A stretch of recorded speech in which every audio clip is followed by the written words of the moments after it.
Yo, what's up, everybody? It's your boy Slim, aka Mr. Different, and we're back. I know it's been a long time since I've been doing these tutorials, but I decided to get back into them because y'all been asking about them, and you know, I like doing them, so let's get into it. Today, I'm just gonna start off with something a little simple, just get back into the routine. And a commonly asked question I've been getting is, how do I mix my kicks with my 808s, to get that punch and that boom, and not have them like clash with each other, and how to get a bigger kick sound, because a lot of people ask me how I get that kind of thumping in your chest kick sound. So it's very simple. Right now I'm gonna show y'all a little loop I made. It's nothing spectacular. Turn it down a little bit because the store can't mix it yet, but here we go.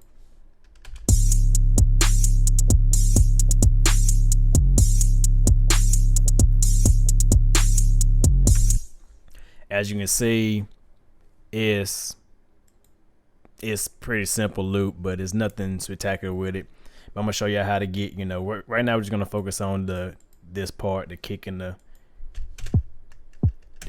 bass line, So first thing I like to do, I like to send everything to a mixer channel. What I do is you double click this right here with your left click, you double click that, highlight all of them, go to your mixer, and if you right click on the first channel, go to link select channels, you go to start from this track, you put them all in their own little place. So now they're all in their own little mixer channel. I like doing that. It's just something I prefer doing. All right, one way to get a bigger kick sound that I think is the best is to layer your kicks. Here's two kicks I got by themselves. They sound like this, and then the other one sound like this, and together they sound like this. Let's see.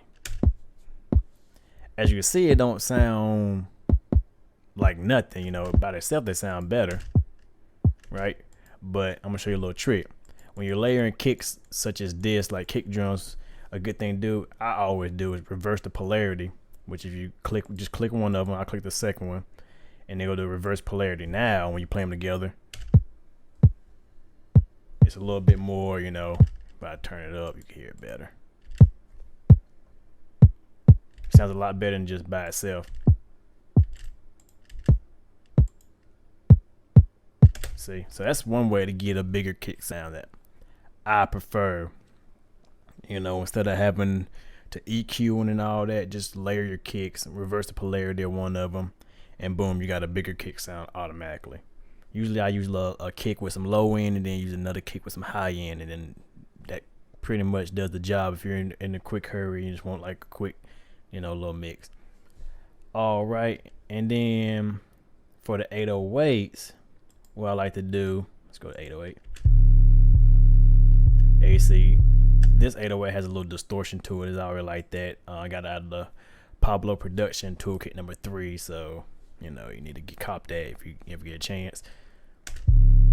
And got a little sustain to it. One thing I like to do with my kick, with my 808s, is I will go to my Fruity Parametric EQ 2, and I just like to cut all that just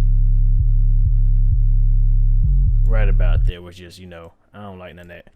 I don't want no high end in it.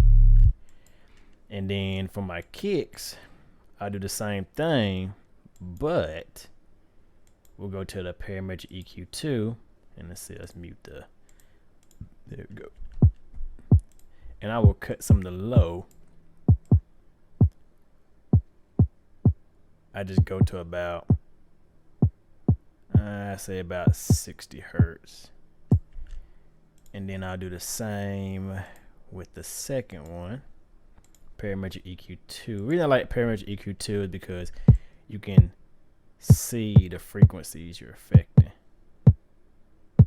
Now, there we go. Now that leaves, what I'm doing basically is I'm giving the kicks and the 808 room for each other. They don't be clashing with each other. So when they play together, they have their own space. Like my 808s are in the low end, and my kicks are kind of in the mid to high, I guess you would say high mids, kind of area. So they have their own space. So when they play together, they don't clash. See, and you can still hear the kick and the 808, at the same time. With without them clashing, you know, sound like, you know, you get people that got them 808s that hitting it, they hit the kick and they're like boom, and it rumbles because the frequencies are clashing with each other. But basically, that's all there is to it. If you look, you know, like I said, all you need to do, you want a bigger kick sound, layer your kicks, you know, layer them. You know, if they clash with each other like that, just reverse the polarity, and that fixes that. And your 808s just kind of, you know, cut all the highs and just leave the lows, because it's 808s. It don't need all this unless you want all that, which I don't prefer it. I don't most time, but that's all you want. You just want all that low end. You just want all that low bass, and that's really it. Now you got your kicks and your 808s sit well with each other. So then when you put everything in there, they have their own space and they sound.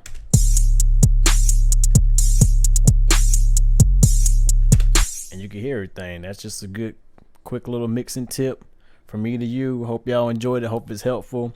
You know, if you got any questions, leave, you know, a comment in the description bar below. I'll get back with you and give me some suggestions for some other tutorials y'all like to do. I'm gonna be trying to do these weekly. You know, try to get them out to y'all best I can, as fast as I can. But anyway, it's your boy Slim, aka Mr. Different, and this has been a new tutorial.